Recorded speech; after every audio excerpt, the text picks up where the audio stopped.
Hello and welcome to Taskmaster Talks with Kevin Sullivan. I'm your host, JP John Paz. With me, of course, the star of the show, the former WCW and ECW Tag Team Champion. I know who's a United States Champion over there in San Francisco. He's one of the greatest minds and bookers ever in the history of the wrestling business. The Games Master, the Taskmaster, the Devil himself, Mr. Kevin Sullivan. Kevin, how you doing today, sir?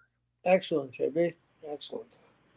What do you think of this rumor going around that Vince may or may not, but they're saying that he may be back in creative. They're seeing some things that are happening that really aren't speaking of like Triple H, the way he books.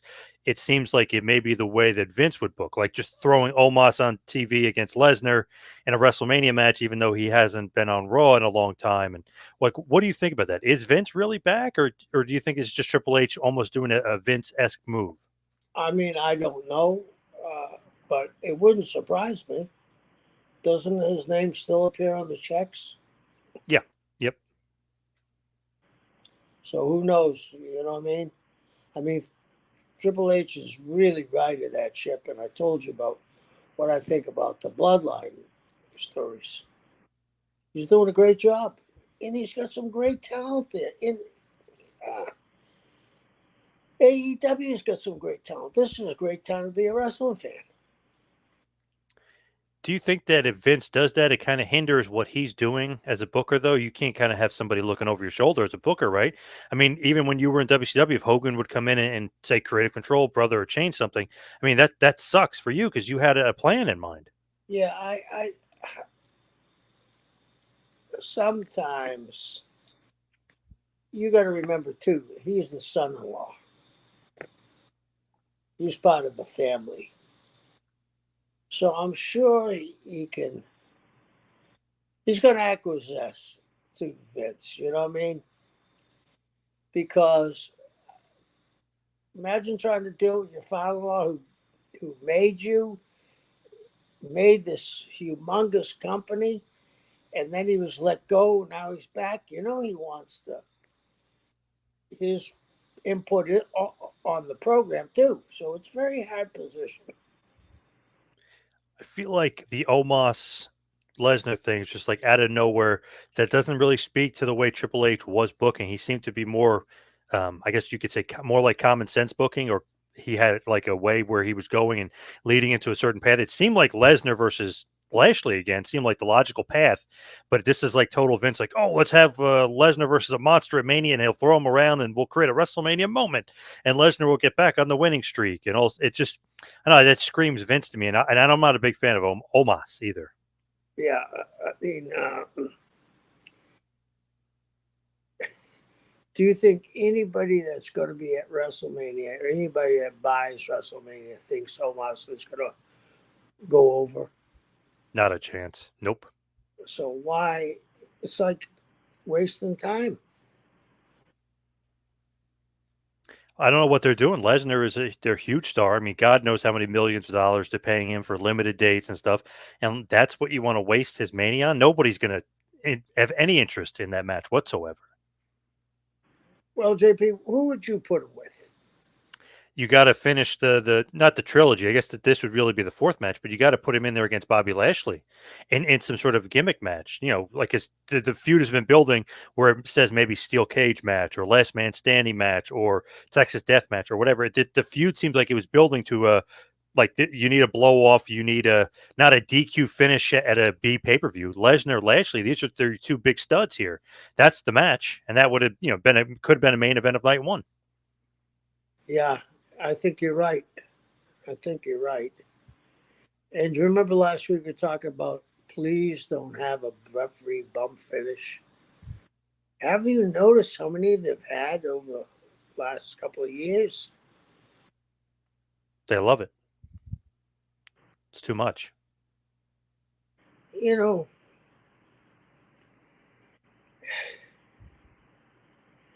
is it like a what's the word I'm looking for? Is it like a superhero movie when all the buildings fall on whatever superhero you're talking about, and it looks like it's the end, and then he comes back to life? Is it a little too much? I mean, For sure. And sometimes the ref is knocked out for like 10 minutes and all of a sudden, oh, he's back up and he's it's sometimes the whatever suspension of disbelief isn't there sometimes with that. and they've been seeing. We've been watching TV since. When do you think people? I mean, the '90s or the '80s, when Turner, for even going back to early '80s, right? When TBS, they've been watching this finish for 40 years, and sometimes it's not well done. I agree. Yeah, They got to start thinking of some new finishes. They need some new finish guys in there. I know Johnny Ace, your buddy Johnny Ace, isn't around anymore to give some finishes, but they need a new finish guy in there. yeah. Johnny's he did well. He did well. Speaking of Johnny Ace, did you see that he was at the AEW hotel when they were in Phoenix, which is his hometown? Did you happen to see that Johnny Ace was hanging out there? No, Johnny Ace lives in Phoenix. Yes. Oh, lived in Florida for years. I didn't know that. Interesting that he's hanging out. I know Daniel Bryan or Brian Danielson, excuse me, his son-in-law is in AEW, but what's he doing hanging out? Is he you think he's looking for a job over there? Because technically he was released for WWE very quietly with a golden parachute, is the rumor. But what do you think? Is he looking to do something? Who knows? I have a feeling that he's still part of the company. But WWE, you mean? yeah, I could see that. yeah, Vince did like him a lot. They treated him very well. I mean, obviously he worked there for over 20 years. I could see that. yeah, I can too. Do you think that him showing up at AEW means anything as far as I don't know, not where his loyalties lie, but that he's trying to get back in because he was scheduled to do like autograph signings and then was canceled for whatever reason. But is he trying to get back into the business? He may be, but sometimes we overanalyze. They're there in his hometown. His son-in-law is in town. They might have been to dinner together. True. Now, there's another story I wanted to mention to you that I wanted to talk to you about because somebody brought it up on Twitter a few weeks ago, had passed the anniversary of it. It was, I believe it was the year was 2000. Scott Steiner, WCW, ends up cutting this promo on Nitro, eviscerating Ric Flair. It makes no sense because he wasn't feuding with Flair, but it makes perfect sense because it's Scott Steiner and he's nuts. So anything he says is just like you just kind of go with it and listen. And I remember watching this, as a fan, as a kid when he originally said it and like cracking up. But I was like, is this leading to something with him and Flair? I was like, that was weird. That was out of nowhere. Why is he telling me to go watch Monday Night Raw? Because Steve Austin is way better than Flair, and that Flair and his friends got rid of all the good talent that was there. And I mean, he just went off on Ric Flair. But the funny thing is that somebody had mentioned in the comments when I saw this on Twitter, they said everyone backstage is afraid of Steiner. No one is saying, which I would be too. I mean, I probably wouldn't want to say anything to him either. But they said there was one lone nut job, if you will. There was one lone guy that was so pissed at Steiner, he had to say something to him, and that person was you. So what? I know you were kind of saying that you remember what happened, but what was the promo about? Why did he do that? And then what did you say to him? Because apparently you were the only person that was man enough or had balls enough to say, like, Scott, what the fuck are you doing? That's basically what I said to him. Him and Rick really loathed one another. And Scott, I respect Scott for everything he ever did, and Rick too. Uh, but he went out there and he had held animosity to Flair for a long time. And I think it went both ways, except Flair could hide it a little bit better. And he just went off and had enough. And he cut that promo, and then he's telling our fans to turn to watch Austin and watch Raw. Well, here's the thing. You can lose your temper, but now you're talking about you're hurting not Ric Flair, you're hurting the whole company and guys are getting paid. And I went up to him, and all I said was, Scotty, this was not the way to do it. This makes no sense. You wasted your precious time on a promo, and why did you do it? And he says, "Well, I'm a heel. That's what we do." So I think right from when he was. I'm not going to say it was almost like he saw what he did when I brought it up to him, and he kind of, I mean, he was one of the toughest guys in the business. But I think he understood that at that moment, with nobody calling him out, but me bringing it up to him, and it wasn't a calling out. I just brought up, "What are you doing?" That he saw maybe he overstepped the line and let his emotions get the worst of him. And then I've never had a problem with Scott Steiner. You know what I mean? Uh, one, I always talk to you about posters. You put Steiner on a poster, and anybody, it looks like King Kong versus Godzilla. You know what I mean? With Goldberg and all the other ones. But no, so I mean, I think I just kind of said to him, "Hey," that he could reflect and say, "Yeah, I really screwed up. I wasted time." But the hatred was so bad, so bad. Now, this is a dumb question, but were you scared at all, like when you went up to him? Because it doesn't seem like it. No, I mean, I had the thought that there was not ever going to be anything because I wasn't calling him a name, or I approached it very, very professionally. I just asked him, "What did you do that for? Why? Why did you do it?" And I think at that moment, nobody else had ever confronted him, I don't think. I think at that moment he might have said, "Yeah, he's absolutely right. I wasted my time there." You know what I mean? You think he was surprised that you confronted him? Because, like you said, nobody really confronted him before. I don't, probably, but I don't, I mean, there was no animosity. And when he said, yeah, I knew I had it when he said, "Yeah, I'm heel. I'm doing a heel promo." I said, "Yeah, against Ric Flair, and you're not working with Rick." So I think at that moment, he might have saw, yeah, I let my personal problems with Flair get involved in drawing some money. So I don't remember. Was he fined or suspended for that?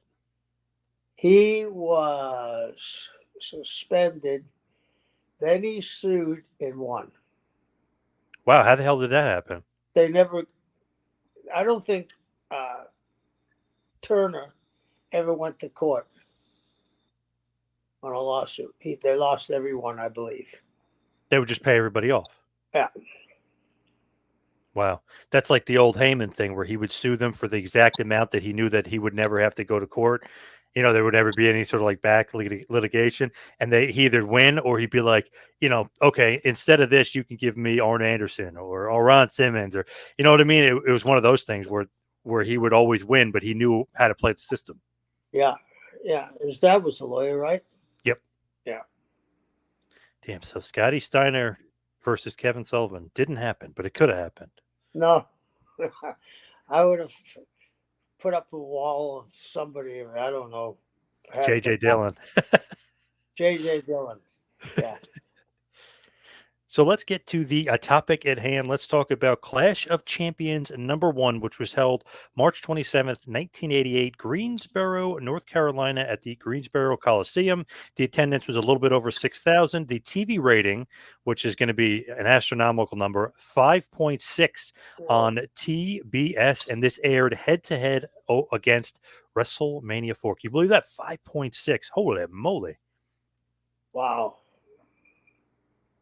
Just goes to show you too that the television was a fraction. There was no really. I don't think was there any streaming back then. I don't think so. No, no, not in '88. Nope, not even close. Uh, Cable was just kind of coming into its own, really, and pay per view was really coming into its own. Cable had been around for what 74 from turn. Early '70s, mid '70s, yeah. But really, the expansion of like TBS was, I think, was Yeah. '81 or '82 when they started expanding, and CNN started, and everything else started expanding all over the country. Well, I know when the original Omni opened up, me and Mike Graham and some of the guys from Florida flew up for that first show, and we were on TBS. So I think that was 73 or 4. And I remember we moved from one place in New Jersey. We lived from like 82 to 86. And we moved to where we lived for years in 86. I remember TBS, that was like the big thing. CNN, they really were like pushing like those channels. Like, was like, wow, we haven't seen these channels before where we used to live. And I know I'm getting older, so I'm starting to realize what's on TV. So I Yeah. remember TBS was like they're really pushing that, in CNN at the time in the mid 80s to late 80s. Yeah. Yeah. So head to head against WrestleMania 4 too. That, I mean, so if you think about it, you guys did that to kind of counteract them and some of the things that they did in the past. But WrestleMania 4 probably would have had more of a buy rate had it not been for you guys getting a 5.6, because you probably took a chunk of their audience, you think? Do you think at that period that all the cities were capable of getting pay-per-view? Probably not, but slowly but surely. But in '88, maybe not quite getting their footing yet. Yeah, yeah. So I think wrestling was going through a hot spirit period time too, and this was match was built up pretty well. You know, this was the first time they ever wrestled, I believe. Sting and Flair, yep, Yeah. So which is going to be the main event, of course. yeah, yeah. Did you guys purposely put this show on against WrestleMania 4 because of what they've done to you guys in the past here? I'm sure that came down from the North Tower. Yeah. Because obviously you guys, the NWA at this point, eventually WCW, of course, but you guys would do Starcade. Then they would put Survivor Series on. You guys did the Bunkhouse Stampede. Then they'll do the Royal Rumble. I mean, it was a lot of stuff, before AEW versus WWE and before the Monday Night Wars of Nitro going on the same night as Raw. I mean, this was kind of the precursor. They at first to you guys with Starcade and Survivor Series and Bunkhouse Stampede and Royal Rumble. I mean, they were kind of screwing you guys. This was the really shot across the bow, if you will. I mean, this is the big promotional war back in the 80s. Yeah, yeah, yeah. And maybe that caused Turner to get involved in the buying the wrestling company. Oh, I believe it. Yeah, because it seemed like right around this time period, 88, 89 is where he officially buys it and takes over and turns it into World Championship Wrestling. But he must be like, man, what the hell's going on here? Our station is playing these wrestling shows, and this Vince McMahon and that sports entertainment stuff, you know, they're trying to kill us. They're trying to work the same date, or they're trying to hurt us in a way where this company isn't going to make as much money or draw as much of a crowd or maybe get as much pay-per-views because Vince is running the same night. Yeah, that's probably the reason why they thought that. What do you think about that though, Vince? Is that diabolical? Is that just business? Like what's your thoughts on that? Business. It's business. I mean, if you're putting out a better product, people are going to go. You know, I mean, there's not only one pizza parlor in your town, right? Right. So business is business. You don't want anybody having a monopoly. But do they really need to run the same night? You know what I mean? It seems like they're purposely hurting you. Well, they're hurting each other. You know, we put on a free show and we did those kind of numbers, so I'm sure that affected them also. Did you guys have to go to Turner and say you wanted to? Because obviously this is the first Clash of the Champions. This is like a pay-per-view special. It's going to be less time frame. It's going to be 2 hours rather than a 3 hour pay-per-view. But I mean, did you have to go to Turner and get this approved? And like, how does that go? Like, how do you do that? I think it was the other way around then. I think Turner said you were going to have a Clash of Champions. I'm going to say they took this idea from Joe Koff. You know who Joe Koff is, right? Oh yeah, Battle of the Belts, baby, Florida. Yep. Yeah, I think that's where they got that idea because they were on from Florida, I think all the way west to Arizona. Have you seen Joe Koff lately, by the way? Because I know you were down, or no, he lives in this area. Because I know you were hanging out with Carrie Silkin, so I was just thinking ROH, Joe Koff. But Yeah. have you seen Joe lately? No, I haven't. I haven't seen him in a couple of years, but I saw Kerry last week. I know I got a picture. You guys were at the Hollywood Beach. Nice, Yeah, he's got a nice place.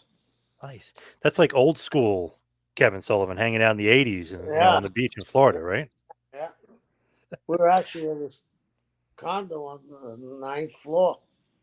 Wow, nice, Yeah, nice. Look at him. Look at Carrie doing well for himself. Nice. and no mortgage.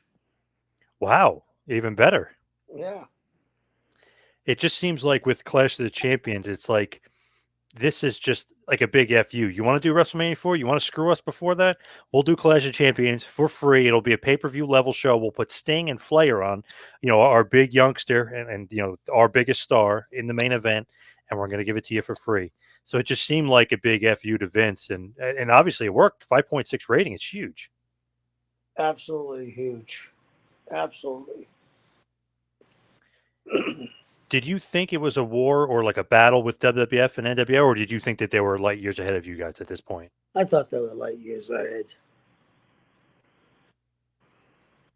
But you still got to try, right? I mean, you can't Yeah, just I roll mean, over. yeah, no, you can't roll over, but Vince was a wrestling company that was on TV.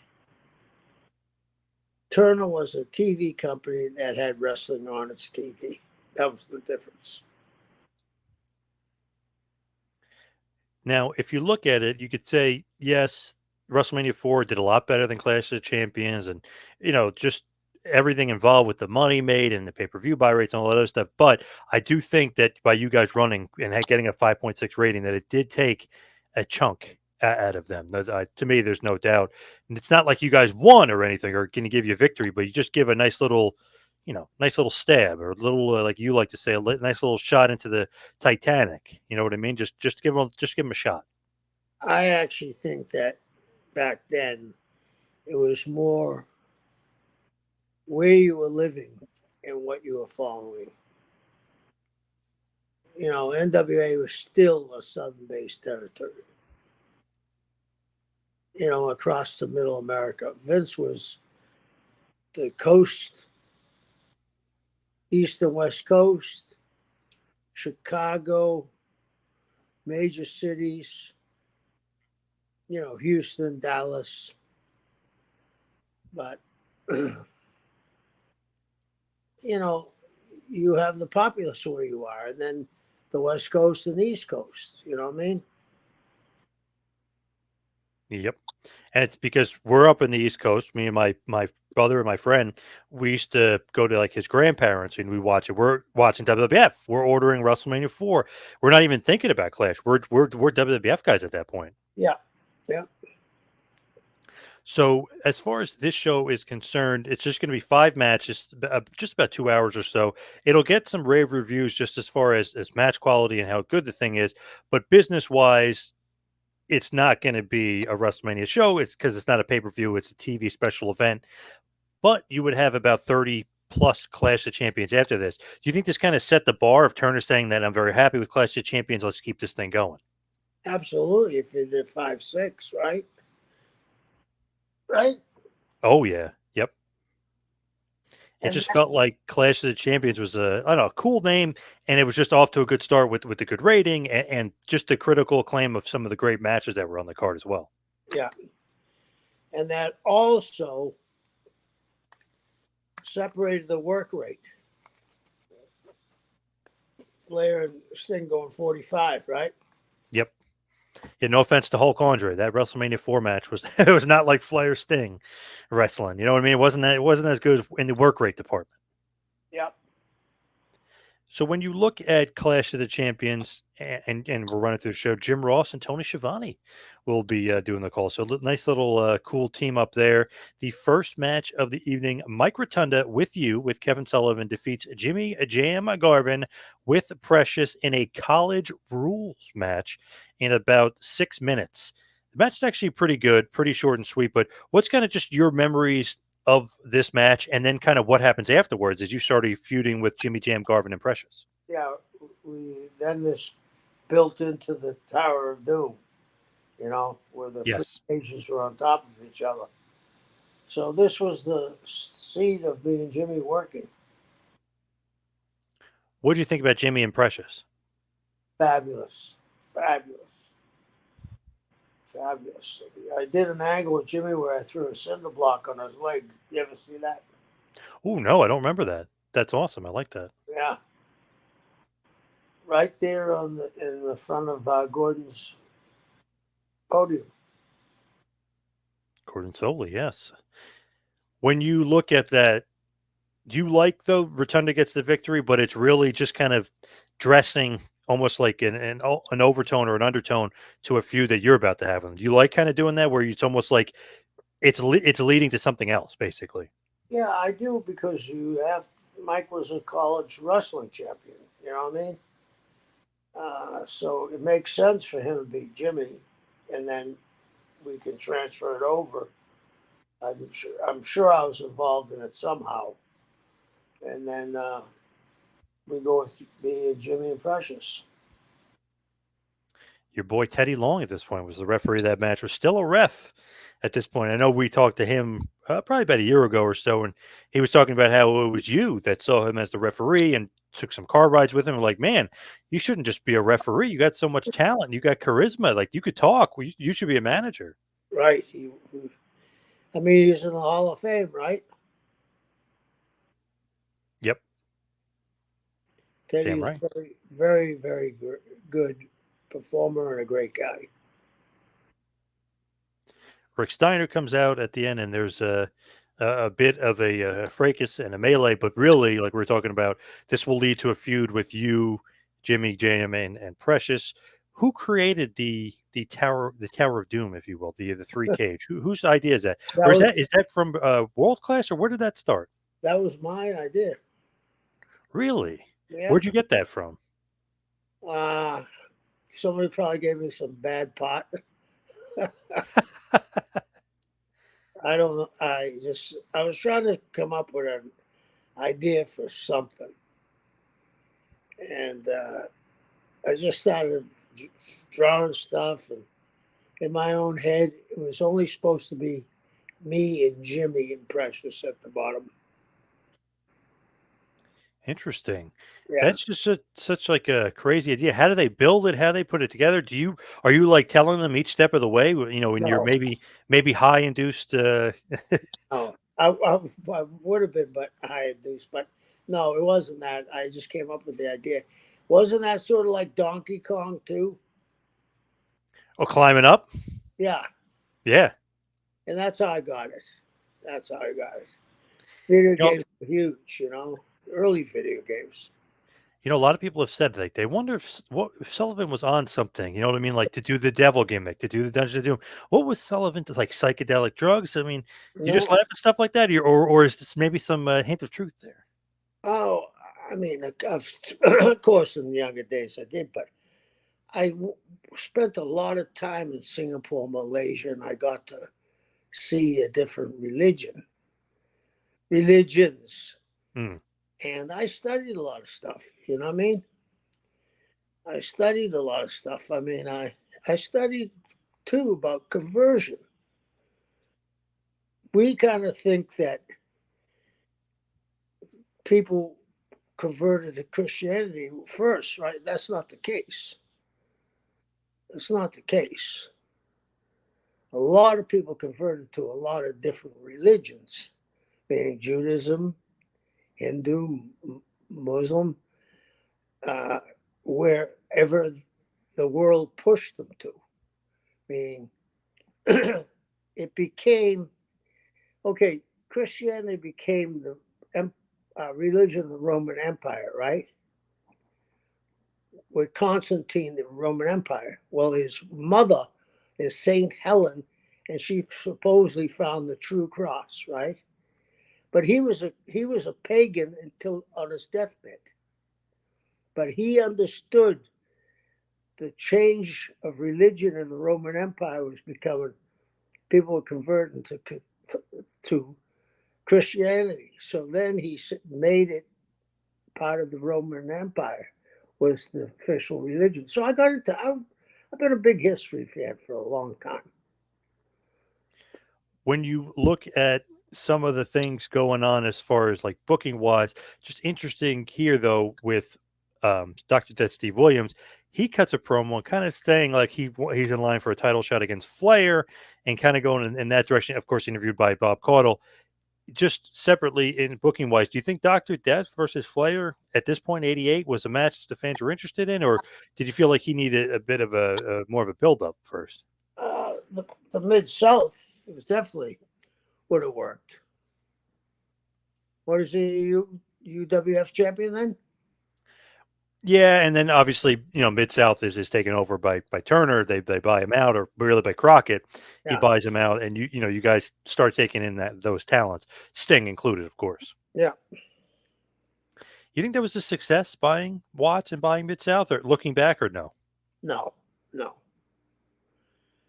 They could have let him fall apart.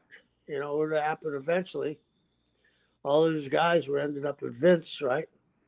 A lot, yeah. One man gang, Bossman. You guys got Doctor Death, Gordy for a little bit, but really he's more of a Japan guy. Sting obviously was a huge one that you guys got. Terry Taylor. Yeah, they got Ultimate Warrior, Junkyard Dog, Butch Reed, and a host of more. Yeah, yeah, they got more for DiBiase, Duggan. Yeah. They got a ton. It's one of the things where it's like, I don't know, you're right. Like, he didn't really need to buy it or purchase it and take the talent. He could have just let it die and then picked up the talent, once it fell off. Yeah. I Yeah. feel like Crockett was just trying to be almost like a little mini Vince by Florida, by Watts, right? I mean, he was just trying too much Yeah. Yeah. He by never Central States. he never helped those towns either, those territories. Just kind of wiped them off the face of the earth, kind of. Yeah. Yeah. Actually killed them. So the next match up is an NWA United States Tag Team Championship match, and it's a doozy. It is a good one. The Midnight Express of Bobby Eaton and Stan Lane retain their titles, of course, with James E. Cornette, defeated the Fantastics of Bobby Fulton and Tommy Rogers by DQ. The match goes a little bit over 10 minutes. Of course, Midnight Express retain the titles, but this is a great match. Fast paced, I guess you could say relentless, whatever you want to call it. These guys just talk about work rate. Man, you can't get better than the Fantastics and the Midnight Express to me, anyway. No, you can't. Great performers. Out of all those people, yeah, they're all good, but Bobby was one of the top 5 performers I've ever seen. Man, just like if you talk about what holds up, what doesn't hold up, fans today, if you want to watch great wrestling, but you're used to like a more fast paced style, watch the Midnights and the Fantastics. I mean, they had awesome matches. They never had a bad one. That's true. That's true. Very true. Thing is, too, with this, it's Eaton and Lane are somewhat new as a team together at this point. Eaton and Condrey had awesome chemistry. So you're like, oh, you're putting Sweet Stan in here. Like, will they have good chemistry? And they have just as good as chemistry to me as Eaton and Condrey. I love Eaton and Lane as a team. I do too. I do too. Uh, Lane was way underrated. He was the fabulous ones. Him and Kern drew nothing but money everywhere they went. Yep. I don't know if you were telling me this or not, but Jimmy Backlund, who was Jimmy Del Rey, were you the one that gave him the name Jimmy Del Rey? No, Oh, I'm trying to remember where I heard this story from. It was so funny. It must have been Dr. Tom. They were looking for a better name. They didn't want to call him Jimmy Backlund. And I guess Cornette goes, well, like, where Stan Lane's from. And they said, where? He goes, Delray Beach in Florida. And then, boom, you're Jimmy Del Rey. So it's almost like an homage to Stan Lane that he's Jimmy Del Rey. I always thought that was so funny. that is cool. So then we have just a little bit of an announcement for the Jim Crockett Senior Memorial Cup that will be coming up later that year. Of course, the 1988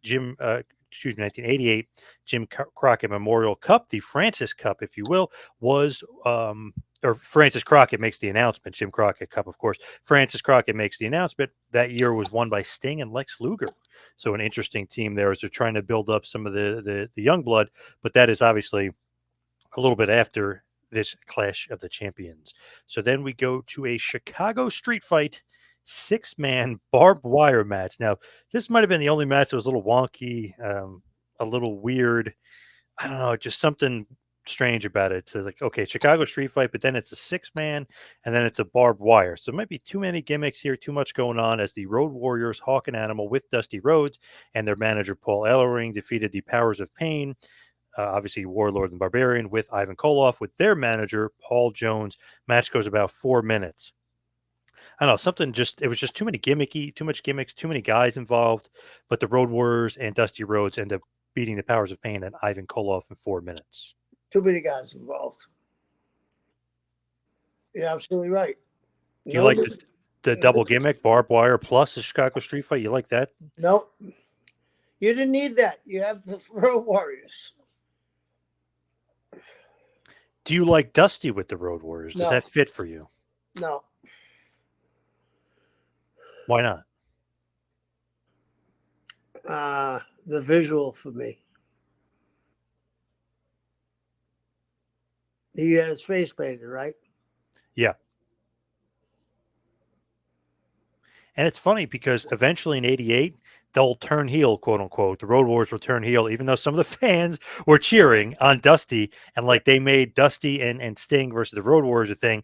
And when Dusty's in the ring, he kind of gets booed. When Sting's in there, he's not getting booed. Road Warriors are getting cheered though. Right. So that was one of the things that they're leading towards. Do you like that, Dusty being the babyface and the Road Warriors turning heel? It seemed like the crowd in 88 leading into 89 was not about that. I think people are starting to get smartened up a little, you know? That he was the booker, you mean? Yeah, and if they didn't understand what that meant, why is Dusty got his face painted? Didn't fit. Something didn't fit there. It almost kind of felt like he was like latching on to them because they were so over and he wanted to stay over with those guys. Maybe that's not exactly true, but it just felt like that a little bit. That's why I said the visual. You knew something was wrong. Yep. Yeah. Maybe trying to stay on top, you know? So they cut to an interview with Bob Caudle and Nikita Koloff. Nikita Koloff has a completely different look as he's no longer has a shaved head. He's got a buzz cut going on, and he's wearing a white suit, all white suit, and with a white tie. Do you like that look for Nikita Koloff? I mean, he still looks big and monstrous, but the bald head with the goatee, like that's Wasn't he preaching back then? I think he was starting to, yeah. Yeah, that's with the white suit, I believe. Do you like that though? Too much of a change up for him. You go home with the one that brought you to the dance, right? And him as a baby face? I mean, after the Dusty stuff with Magnum, it kind of worked, but I don't know. It's like, to me, he's a natural heel, especially during the Cold War and Russia and stuff. To me, he's a vicious, big monster heel. Yeah, but this is also the time where Glasnow was going on, remember? Yep. Tear down the wall, and, you know, they gave, they were given, this is crazy, right? They're giving independence to Ukraine and all the other ones, right? Yep. So, how's that working out today? Not good. No. Well, Nikita Koloff, did you like his fake Russian accent? Did you enjoy that? no. Did you buy it? Did I buy the accent? Yeah. I took Russian in high school, so I didn't buy it at all. Oh, Uncle Ivan. Yeah, it was funny his accent, but I guess he was dedicated to it enough, though. I guess. Yeah, he was. I'm not knocking him at all, but it's nothing near a Russian accent. So then the next match up, Lex Luger And Barry Windham versus Arn Anderson and Tully Blanchard with J.J. Dillon for the NWA World Tag Team Championships. Lex Luger and Barry Windham end up getting the victory and claiming the NWA World Tag Team titles in just about 10 minutes in a pretty damn good match. What do you think here of Luger and Windham going over Arn and Tully and winning the tag titles? Uh, it wasn't going to hurt Arn and Tully because they can work their ass off, and it helped Luger. And for him to get in the mix with three great performers is going to help him look better. JJ tries to interfere here, works against them. Luger and Windham get the victory. Eventually, of course, Wyndham will turn heel and join the Horsemen. But right here, Wyndham is a big time baby face. Do you like Barry as a face better or as a heel better? Barry, Yep. he could be either one. I loved him as a babyface, though. I mean, when he was young and lean and tall and the blonde hair, and girls were fainting when you throw him out of the ring and kick him. Yeah. Really? Down there in Florida, he was that Oh, over, huh? oh, what? He was that over, huh? He was almost as over as Dusty. Him and Flair. Flair used to do this thing. Flair would come in, they'd work, the whole week in all the major towns. And Flair would throw him out of the ring over the top rope, and Barry wouldn't touch the top rope, and he'd splatter. I've seen girls pass out and start crying. Wow. Yeah. Did you work Barry a lot then? I know you worked Oh, yeah. Blackjack a lot. Did you work Barry a lot? I work with Barry a lot. Yeah. You know the guy that, the English guy that has the, very nice guy. I was on a show that has the podcast. I That think so. he works with Moose a lot. Oh, yeah. Okay. Yep. I didn't realize this. He asked Barry who the stiffest guy he ever worked with, and Barry said me because when I double stomped him, I'd always tell him this isn't going to hurt, and he said he could feel his belly button go through his back. Well, Barry sold so well. I mean, every heel in Florida wanted, every heel anywhere would want to work with Barry. He was so smooth. I was talking to Chad Brock recently, the big country music star. He said that when you did that move to him, he couldn't feel like the lower part of his body. He lost feelings in his legs, he said. Well, wasn't he a little tubby then? Yes. Yes. How's he doing? Seems like he's doing really good. I mean, he made a pretty damn big name for himself in the country music field. Sure did. Did you think you stiffed him a little bit with the coup de grace, if you will, the double stomp? Uh, maybe a little. Maybe a little. He was saying that you and Benoit were stiff or snug with him, and I said, "Wow, no, not Kevin and Benoit. No way, not those two. They wouldn't possibly be stiff and snug, right?" Well, I think we were snug. I was snug, and I don't know why he used.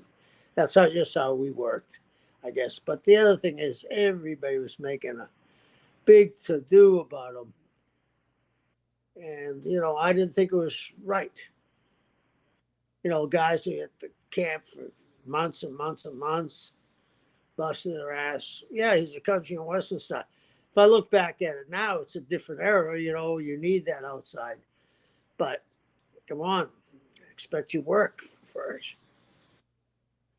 For sure. It's funny, WCW ended up bringing it back in '99 too. Did a little thing with the West Texas Rednecks. He performed on Nitro, Right. and obviously he had a couple number one hits, Yes, and a couple others, so Ordinary Life. So he did pretty good. Yeah. Now he hosts a radio show for Well, the good. Country Network. Yeah. Good for him. So next up is the main event of the evening: Ric Flair versus Sting for the NWA World Heavyweight Championship. Before the match starts, they announce the judges for the match: Gary Juster from the National Wrestling Alliance, a former wrestler and booker Sandy Scott, Penthouse playmate Patty Mullen, Kenny Osmond, and the Wonder Year star Jason Hervey. What do you think about the judges at ringside, just in case? Sucked. Sucked. Not a fan of that, I guess. Plunta, Playmate Penthouse. What was it? Patty Mullen, Penthouse Playmate. What does she know about pro wrestling? Oh, nothing. None of those people did except Gary Jester. Well, Hervey was a big fan, but I mean, he was young at that point. He's too young of a kid. He was 16, wasn't he?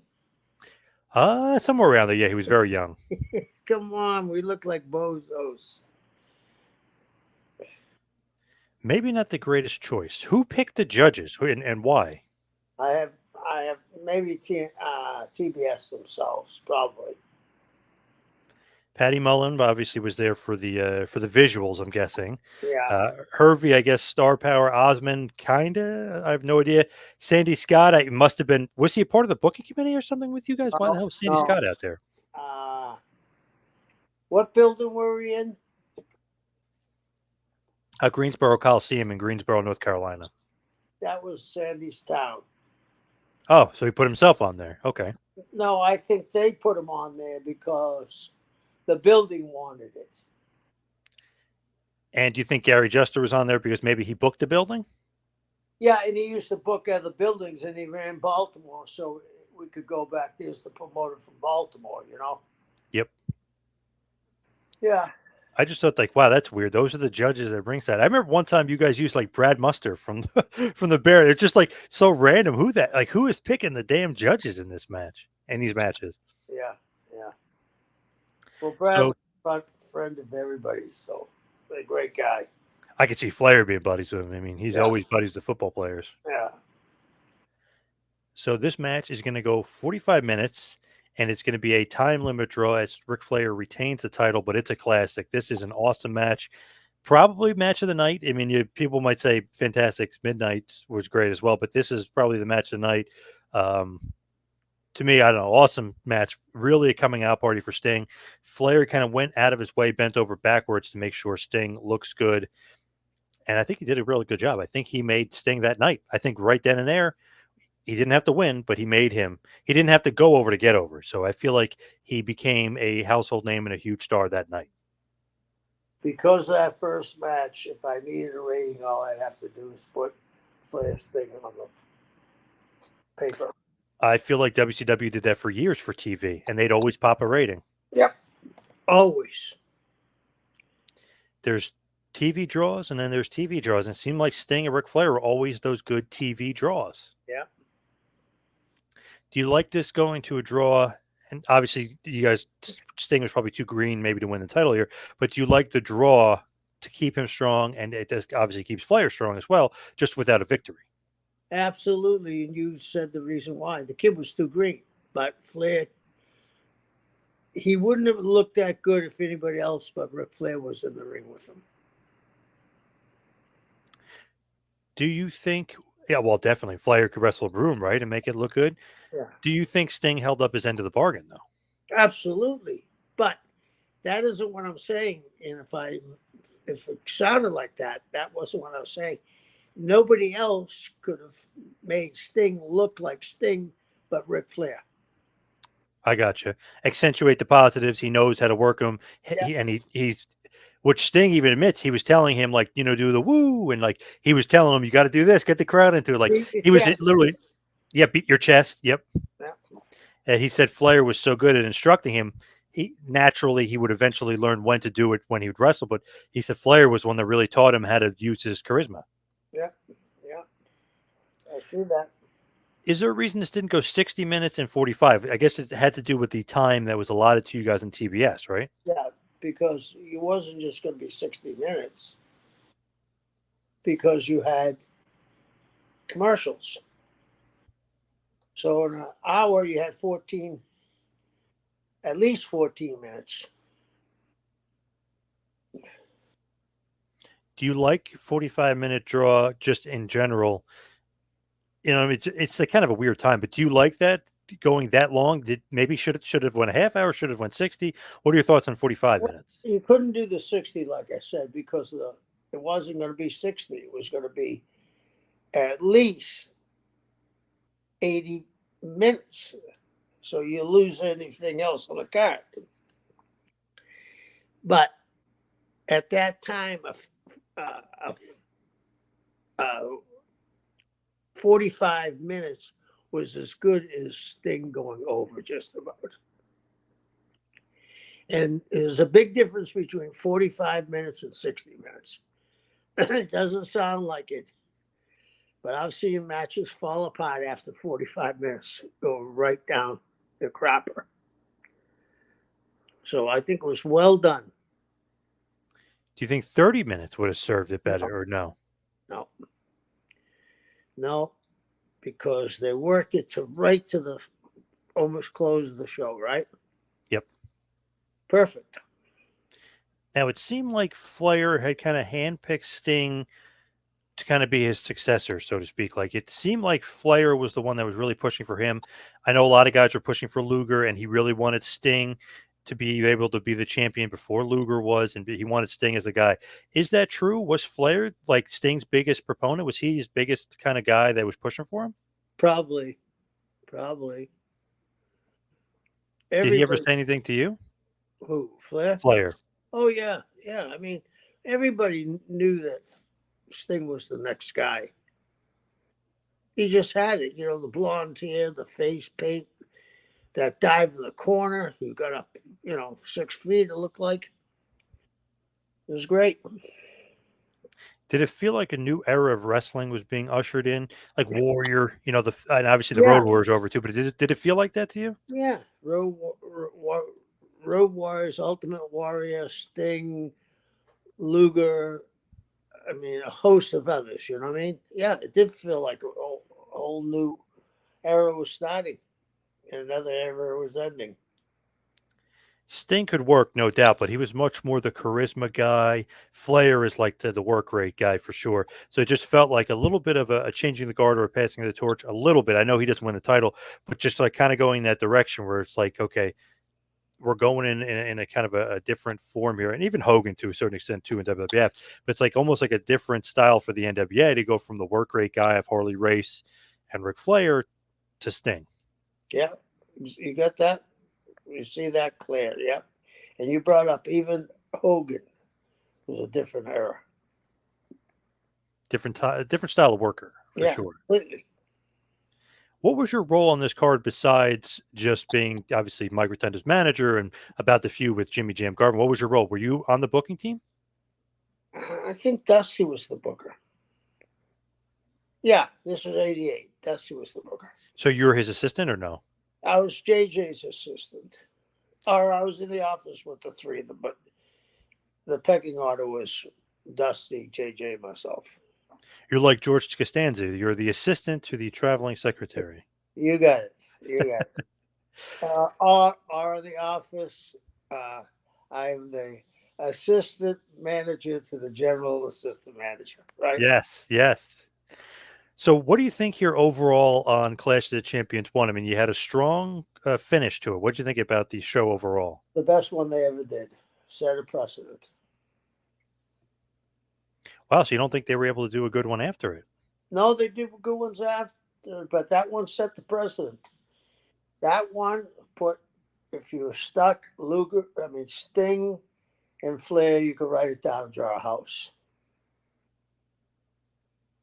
It is pretty crazy if you really think about it. Sometimes with wrestlers, like where did the guy get over? And you're trying to pinpoint. You're like, maybe like Hogan beat Sheik, MSG. It's like boom, off to the races.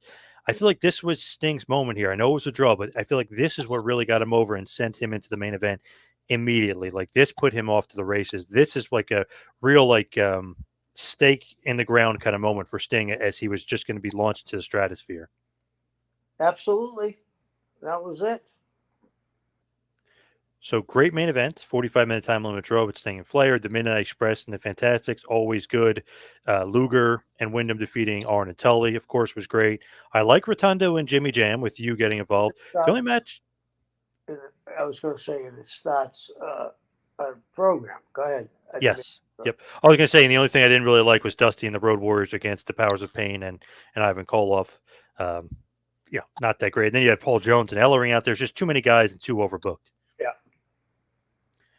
But as far as the NWA is concerned, and obviously Ted Turner's going to be buying them and kind of taking them into a different direction, really becoming World Championship Wrestling. At this point in '88, where did you see yourself, like as far as versus WWF? I know we were talking about before. Were you guys competing with them? You're not on their level, but where did you see 1A to 1B or A to a far B? Oh, not even a B. A to a E. Really, even with the strong rating and you guys being on pay per view and stuff, Yeah, really? yeah. Because they were selling out, and they had 3 towns a night that were selling out. Sometimes 4. Think about that.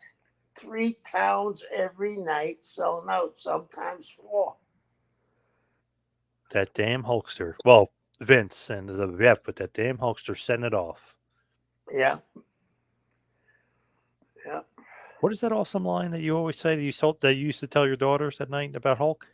Like when you say your prayers tonight, say a special prayer for Hulk Hogan. He's clothing you and feeding you. He is the man. Yes, for Yeah. sure. So let's head towards the plugs. You can follow me on Twitter and Instagram at Two Man Power Trip. Check out the website, tmptempire.com. You can follow Kevin on Instagram at Taskmaster Talks. Kevin, what else you got going on in We this have crazy world? the big event next week, and I'll get to see you, my friend. Yes. Do you know who also will be at the big event, by the way? Andrew Anderson. No, no. Your old nemesis son, Cody Rhodes, will be there. Oh, really? Good, good. You got to say something to him. Maybe even start a feud with him. Maybe. Yeah, yeah. Yeah, I think Fitterman does a lot of stuff now. Now that he's a part of WWE and doing their autograph signings, where he'll literally grab like a couple of them, like Bianca Belair and somebody else, and Cody, and he'll go to the big events around here, and make a ton of money because it's something that WWE hadn't been doing that they used to do many years ago. Because we used to see Steve Austin. I met him a few times. The line would be around the building, but very smart of them to do that. I like that because it's like everybody wants to meet Cody. Where can you meet him? Go to the big event on March 11th. You can go meet him. Yeah. So I'll see you there, my friend. Yes. Thank you, everybody out there, for listening. We'll see you right back here next week for a little Taskmaster Talks with Kevin Sullivan. We'll see you next week, folks.